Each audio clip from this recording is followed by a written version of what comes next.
Question number 31. Question number 31 states proteins are a group of biomolecules and they attain diversity of protein molecules because of.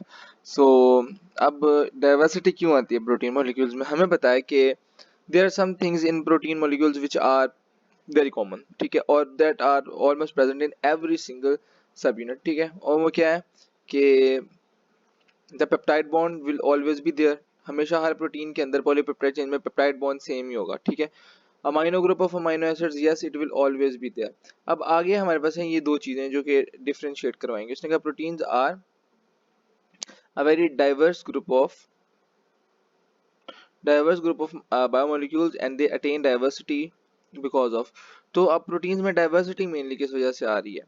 So question number 31 को हम अगर relate करें directly तो it is because of the R group, ठीक है. हर amino acid का जो are group होता है वो डिफरेंट होता है, ठीक है. It is the amino group, the carboxylic group, एक हाइड्रोजन होता है, यहाँ पर आर होता है. दिस चेन, ठीक है, ये जो यहाँ पर आएगा रिप्लेसमेंट आएगी आर ग्रुप की, तो वो आर ग्रुप हर एक अमाइनो एसिड को बिल्कुल डिफरेंट बना देगा. It can be CH2, it can be CH2 and further the long chain ones, ठीक है, CH कहलाएगा, ठीक है. सो एलानिन और ये सारे के सारे अमाइनो एसिड में बेसिक डिफरेंस किस चीज का होता है? आर ग्रुप का. It is also chemistry MCQ for you, ठीक है. तो क्वेश्चन नंबर 32 है the tertiary structure is important in attaining the globular structure bye proteins and is maintained by. तो टर्शियरी स्ट्रक्चर की मेंटेनेंस कौन सी चीज करवा रही है? Of the following hydrogen bond, ionic bond, disulphide bond या हाइड्रोफोबिक इंटरेक्शंस. टर्शियरी चेन में टर्शियरी स्ट्रक्चर में क्या हो रहा होता है बेसिकली? तो वहाँ पर बहुत सारी जो चेंज होती हैं उनकी इंटरलिंकिंग हो रही होती है, और टर्शियरी स्ट्रक्चर की मेन मेंटेनेंस किस वजह से होती है? So it is because of the disulphide linkage, ठीक है. सो क्वेश्चन नंबर 32 का आंसर है डाइसल्फाइड बॉन्ड, ठीक है. So moving on to the next question. और जो हाइड्रोफोबिक इंटरेक्शंस होती हैं ये क्वाटरनरी स्ट्रक्चर में होती हैं and other two are quite basic, ठीक है. तो ये टर्शरी में भी आ जाती हैं और इसके अलावा सेकेंडरी स्ट्रक्चर में भी आती हैं. सो क्वेश्चन नंबर 3 है which is incorrect about quaternary structure. तो polypeptide tertiary chains are aggregated, highly complex proteins have this structure maintained by ionic hydrogen and disulfide bond, or hydrophobic bonding plays the most important role in the maintenance of this structure. तो yes, hydrophobic bondage होती है, बहुत सारी chains होती हैं वो एक दूसरे के साथ इंटरेक्ट कर रही होती है एंड मेनली उनके दरम्यान में इंटरेक्शन होती है हाइड्रोफोबिक इंटरेक्शन, ठीक है. इसमें आयोनिक बॉन्ड भी होता है, हाइड्रोजन बॉन्डिंग भी होती है, but disulphide bond yes this is not present, ये टेरिशरी में मेनली होता है, ठीक है. तो डाइसल्फाइड बॉन्ड नहीं है होता है यहाँ पर. तो this is the incorrect statement. Highly complex protein structures have this, ठीक है, और polypeptide tertiary chains are aggregated, तो ये भी ठीक है. क्वेश्चन नंबर 34 है insulin is composed of dash amino acids and dash dipeptides. One of the chains has 21 amino acids and the other has 30 amino acids and they are held together by dash. तो हमें पता है कि insulin के अंदर total कितने number of amino acids होते हैं? 51, ठीक है. सो यहाँ पर 51 अमीनो एसिड्स होते हैं और डाइपेप्टाइड्स कितने होते हैं? दो कम होते हैं, क्योंकि एक तो अगर 51 सारे के सारे आपस में लिंक्ड होते हैं तो कितने होते हैं? 50 पेप्टाइड बॉन्ड होते हैं, ठीक है. तो अब पेप्टाइड बॉन्ड्स और कम हो जाएंगे यहाँ पर, क्योंकि दो चेन्स हैं और दो चेन्स के दरमियान पे जो एक वो डाइसल्फाइड बॉन्ड भी होता है, ठीक है. 30 और 21 की जो चेन्स होती हैं उनके दरमियान में एक और पेप्टाइड बॉन्ड की जगह चलेगी, तो यहाँ पर 49 डाइपेप्टाइड्स होती हैं, ठीक है.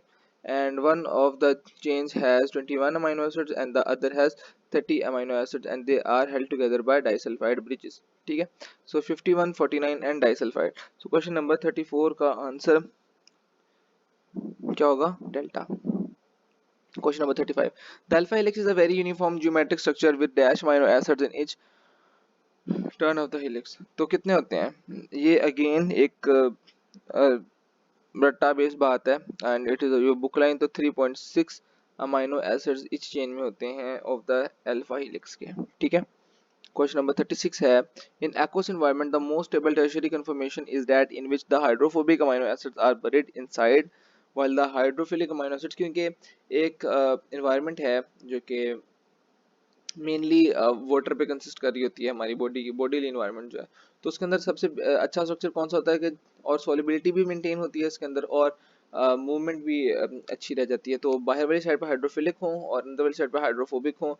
तो haemoglobin is composed of 574 amino acids in 4 chains, alpha chains contain dash and beta chains contain dash.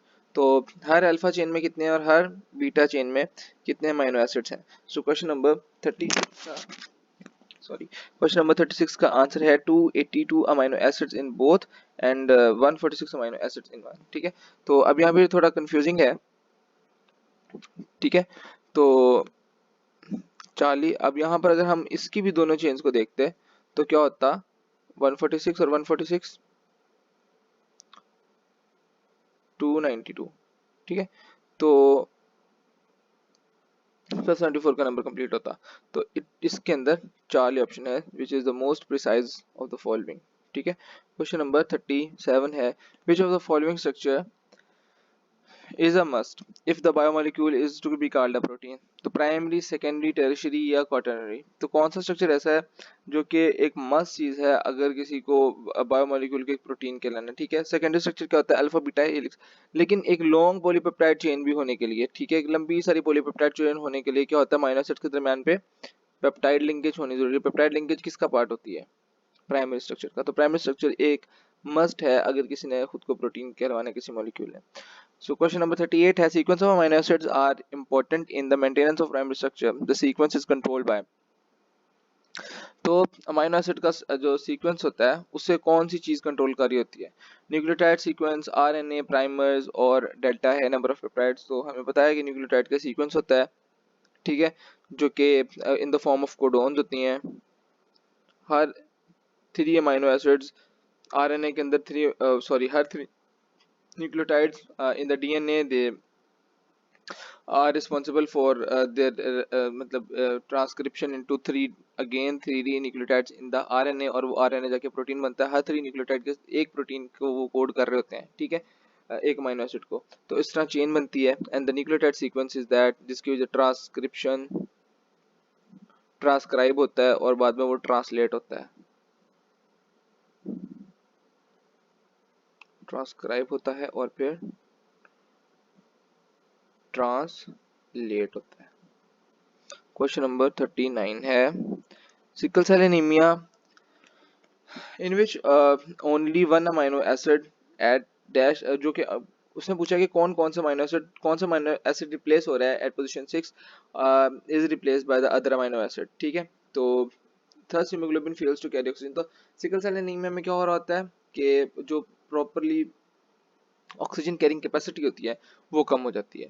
So question number 39 का आंसर है कि ग्लूटामिक एसिड जो होता है एट पोजीशन 6 उसकी जगह वेलिन आ जाता है, ठीक है।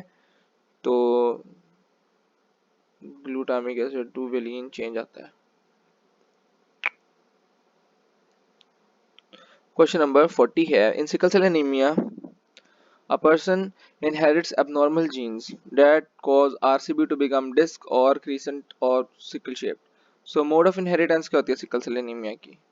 तो सिकल सेल एनीमिया की एक्स लिंक डोमिनेंट है, ऑटोसोमल डोमिनेंट है, एक्स लिंक रिसेसिव है, ऑटोसोमल रिसेसिव है। तो एक्स लिंक डोमिनेंट होती या एक्स लिंक अगर ये होती क्या उसे कहते हैं रिसेसिव भी होती तो almost majority of the males को ये होती, but sickle cell anaemia since it is a very uncommon और बहुत ज़्यादा हर एक आदमी को तो नहीं होती ना ये, ठीक है। तो ऑटोसोमल डोमिनेंट तो ये है ही नहीं, ठीक है। ऑटोसोमल डोमिनेंट होती फिर तो हर एक होती, मेल फीमेल सबको ही होती, ठीक है। एक्स लिंक डोमिनेंट होती तो फीमेल्स तो कैरियर होती है, मेल्स में तो होती, ठीक है। तो ऐसा भी कोई सीन नहीं है, एक्स लिंक नहीं है, ठीक है। इट इज ऑटोसोमल रिसेसिव, ठीक हो गया, और ऑटोसोमल रिसेसिव है और इसका जो पैटर्न है obviously pattern of inheritance autosomal है। सो क्वेश्चन नंबर 41 है, which of the following is incorrect. Fibrous proteins और ग्लोबुलर प्रोटीन्स के अंदर कौन सी चीज ऐसी है जो मैच नहीं कर रही है? तो linearly arranged in forms of fibrils, बिल्कुल ठीक है। Fibrous protein, globular proteins spherical और ellipsoid in shape due to the folding, बिल्कुल ठीक है। वाटर इनसॉल्युबल होते हैं, वाटर सॉल्युबल होते हैं ग्लोबुलर प्रोटीन्स। इलास्टिक होते हैं फाइब्रस प्रोटीन्स, नॉन क्रिस्टलाइन ठीक है। नॉन इलास्टिक एंड क्रिस्टलाइन, बिल्कुल ठीक है। Secondary structure is important obviously. Quaternary structure, ये गलत हो गया। यहाँ पर कौन सा स्ट्रक्चर इंपॉर्टेंट होता है? Tertiary. Tertiary structure is important. तो क्वेश्चन नंबर 41 का है डेल्टा। क्वेश्चन नंबर 42 है which of the following exclusively belongs to the fibrous proteins. So fibrous proteins को एक्सक्लूसिवली कौन सी चीज है? हीमोग्लोबिन ग्लोबुलर है, ठीक है।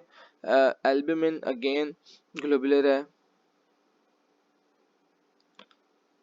एंटीबॉडीज भी डाइसल्फाइड बॉन्ड्स होते हैं इनके अंदर, ये एटलीस्ट टर्शियरी स्ट्रक्चर तो होता है इनके अंदर। तो they are also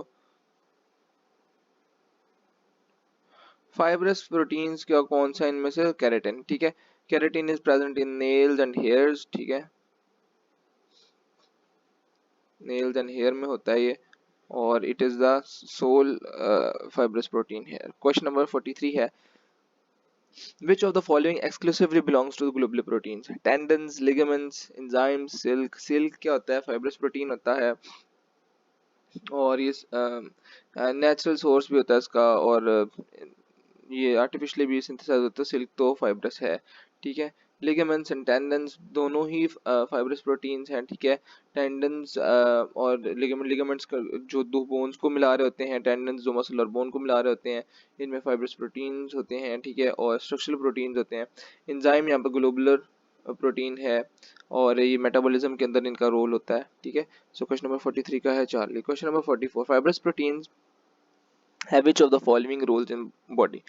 So metabolism, hormones, structural और hemostatic. So कौन सा ऐसा फंक्शन है? as I already told you, tendons और ligaments ये दोनों क्या हैं? Structural,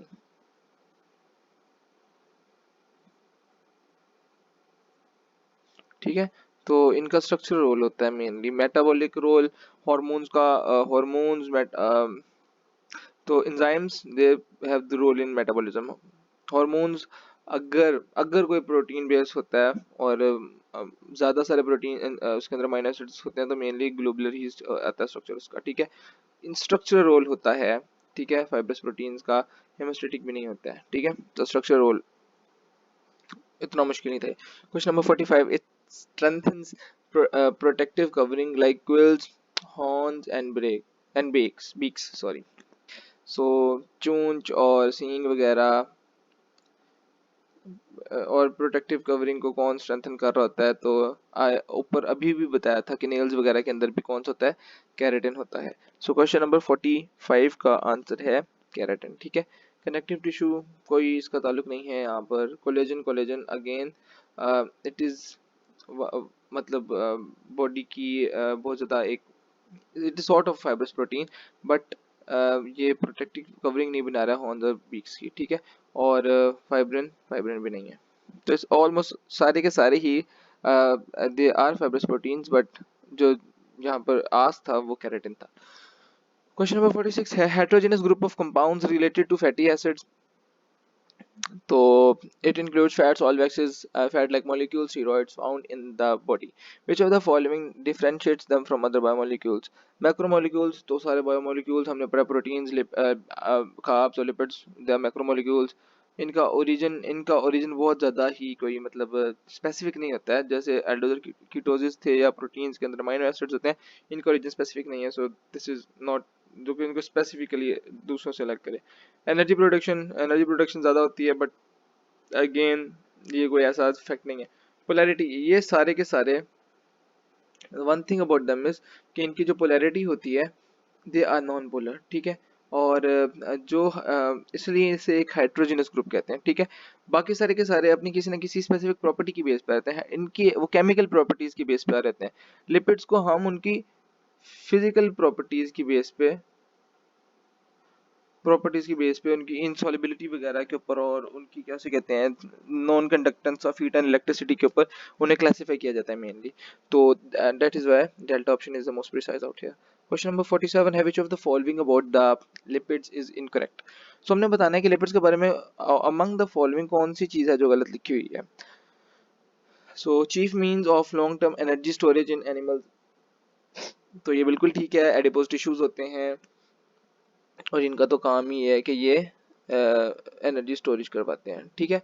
store the same amount of energy, नहीं ये double the amount of energy store करते हैं, ठीक है। In general lipids are components of cell membrane, yes it is a correct one, and they do not achieve the giant size of polysaccharides proteins and nucleic acids. So question number 47 का है कि lipids के बारे में कौन सी चीज़ incorrect है। सो ये बिल्कुल ठीक था कि मतलब ये उतना बड़ा साइज नहीं ले लेते हैं, मैक्रोमोलिक्यूल्स वगैरह नहीं उस साइज के नहीं बनते हैं, लेकिन वैक्सीज वगैरह तो होती हैं, बट एक बहुत लंबे वाला जो फुल लेंथ होता है वो वाला इनके अंदर सी नहीं होता है। तो which one was incorrect, so beta was the incorrect option of this. Question number 48 है fatty acids contain even number of dash carbon. तो अब उन्होंने कहा कि कार्बन नंबर क्या होता है, atoms in a straight chain attached with hydrogen and have an acidic group, ठीक है। सो एलिफेटिक होते हैं और एंड पे हाइड्रोक्स कार्बोक्सिल ग्रुप पे, ठीक है। अब उन्होंने कहा कितने हाइड्रोजन उसके अंदर कार्बन एटम्स होते हैं, तो इट इज 2 to 30, ठीक है। It is your book line. Question number 48 का है 2 to 30। क्वेश्चन नंबर 49 है कि इनकरेक्ट स्टेटमेंट फाइंड करनी है हमने सैचुरेटेड और अनसैचुरेटेड फैटी एसिड्स की, तो ठीक है। सिंगल और ओनली वन डबल बॉन्ड तो मेजोरिटी अनसैचुरेटेड के अंदर ऐसे ही होता है, ठीक है। Found in animals, found in plants and animals, तो अनसैचुरेटेड फैटी एसिड्स का ओरिजिन बोटेनिक होता है मेनली, ठीक है। दे आर फ्रॉम प्लांट्स, तो ये वाली ऑप्शन गलत लग रही है। Solid at room temperature, liquid at room temperature, fats oils, तो beta is the one which is incorrect, ठीक है। क्वेश्चन नंबर 50 है fats and oils have a specific gravity of. तो स्पेसिफिक ग्रेविटी क्या होती है कि 4 डिग्री सेल्सियस के ऊपर जो वाटर है उसके साथ हम कंपेयर करते हैं और उसके उसके साथ कंपेयर किया जाता है किसको, उनके मतलब वेट को या उनके सेटलिंग को हम देखते हैं कि मतलब उसके एक रेफरेंस पॉइंट रहता है 4 डिग्री सेल्सियस वाटर, तो it they are lighter than water at 4 degree Celsius, तो इनकी 0.8 होती है। It is your book line. Question number 51 है palmitic acid is more soluble in organic solvents than butyric acid, the reason being। so question number 51 का answer क्या है कि palmitic acid में नंबर ऑफ कार्बन एटम्स का difference होता है butyric acid से ऑर्गेनिक सॉल्वेंट्स के अंदर। butyric acid के अंदर क्या होता है, चेन लेंथ छोटी है, स्टिल समवट पोलैरिटी एग्जिस्ट, तो इस वजह से ऑर्गेनिक सॉल्वेंट्स जो इन मतलब नॉन पोलर होते हैं उनके अंदर इसकी सॉल्युबिलिटी जरा कम होती है as compare to palmitic acid। palmitic acid की चेन लेंथ ज्यादा है, ठीक है, और मास्क हो गया इसका ये कार्बोक्सिलिक ग्रुप का। नंबर ऑफ डबल बॉन्ड्स या चेन लेंथ, तो अगेन यही बात है चेन लेंथ और नंबर ऑफ कार्बन एटम्स, तो नंबर ऑफ कार्बन एटम्स, तो क्या ऑप्शन बनेगी डेल्टा, ठीक है। So delta option will be the correct one. Question number 52 है oleic acid is unsaturated fatty acid और उसका डबल बॉन्ड कहाँ पर प्रेजेंट है ये हमने बताना है इस क्वेश्चन के अंदर। So again it is one of your book lines. So carbon number 9 10 के दरम्यान में होता है, कार्बन नंबर 10 11 9 8 या 6 7। तो हमें पता है ओलिक एसिड का mid way of the chain होता है बिल्कुल, ठीक है, दोनों तरफ से वही बना होता है ऑलमोस्ट, तो कार्बन नंबर 9 और 10 के दरमियान में होता है, ठीक है। ओलिक एसिड का डबल बॉन्ड। क्वेश्चन नंबर 53 है dash is a simple lipid which shows molecular formula as C57 H110 and O6 स्टीरिन ट्राइस्टीरिन सिटोरिन और वेलिप्रिक एसिड, तो ठीक है। तो इसके अंदर ये क्या है, इट इज बीटा, ठीक है, ये ट्राइस्टीरिन की मॉलिक्यूलर फॉर्मूला है, ठीक हो गया। और उसके बाद वेलिप्रिक एसिड या वेलिप्रोइन का क्या होता है C8H16O2, ठीक है। और स्टीरिन का होता है C57H100O6, ठीक हो गया। तो यहाँ पर ऑप्शन है टेस्टोस्टेरोन। क्वेश्चन नंबर 54 है, phospholipids are derivatives of phosphatidic acid which are composed of all but. So phosphatidic acid के अंदर कौन सी चीज नहीं होती है, फॉस टैग्स होते हैं, और मेनली क्या होता है, ट्राइसल ग्लिसरॉल होता है ना, तो 3 फैटी एसिड्स होते हैं, ठीक है, और ग्लिसरॉल लगा होता है, ये होता है टैग्स के अंदर, ठीक हो गया।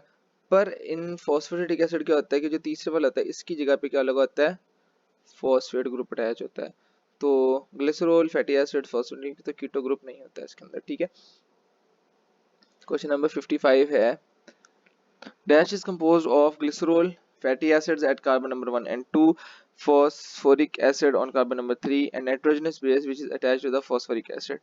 so यहाँ पर क्या ऑप्शन में नहीं है, अभी ऊपर बता दिया फॉस्फोरेटिक एसिड तो है ही है, मगर आगे अगर हम अटैच करें लेक्टिन लेसिथिन, लेसिथिन एक ब्रॉडर टर्म है, ठीक है, और इसके अंदर फॉस्फेटिडाइल कोलिन और इथेनोलमाइन वगैरह भी आती हैं। तो यहाँ पर फॉस nitrogenous base specifically phosphatidyl choline यहाँ पर ऑप्शन बन रहा है मेन इसका, और इसको हम वैसे तो इसको स्पेसिफिकली तो चार लिया, बट बी एंड सी भी कह सकते हैं, कॉज जो लेसिथिन है इट ऑल्सो फॉस्फेटिडाइल कोलिन भी लेसिथिन ही होता है, ठीक है। क्वेश्चन नंबर 56 है, which of the following is incorrect. Lipids are widespread in bacteria, animals, and plants and are frequently associated with two membranes. Two first, तो incorrect statement ढूंढनी है हमने, widespread in bacteria animals and plants, ठीक है, frequently associated with membranes, बिल्कुल ठीक है।